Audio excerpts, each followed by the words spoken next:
একটি গ্রামে ভয়াবহ খরা দেখা দিয়েছিল। মানুষ পানির এক এক ফোঁটার জন্য হাহাকার করতেছিল। সেই গ্রামেই ঠুংঠুং নামে এক দরিদ্র মানুষ তার অন্তঃসত্ত্বা স্ত্রীর সাথে বাস করত। দুজনেই তৃষ্ণায় ছটফট করতেছিল। অন্যদিকে ঠুংঠুংয়ের আপন ভাই আজ্জু ছিল গ্রামের সবচেয়ে ধনী এবং নিষ্ঠুর জমিদার। সে তার বিশাল পুকুরে গ্রামের অবশিষ্ট সমস্ত পানি জমিয়ে রেখেছিল এবং গ্রামবাসীদের কাছে সোনার দামে বিক্রি করত। সে তার ভাই ও ভাবির এই তরুণ দশা দেখেও সাহায্য করত না, বরং তাদের নিয়ে ঠাট্টা তামাশা করত।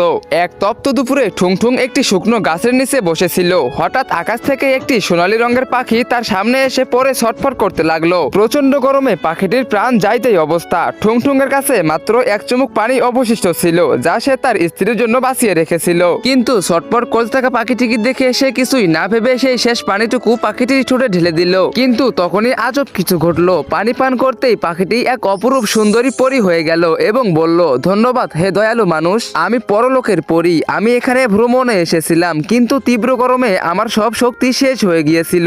এরপর পরী তার জাদু বলে একটি সাদা রঙের শঙ্খ প্রকট করলো এবং বলল, তুমি নিজের তৃষ্ণা বিসর্জন দিয়ে আমার প্রাণ বাঁচিয়েছো। এই নাও, এটি আমার বিশেষ জাদুকরী শঙ্খ।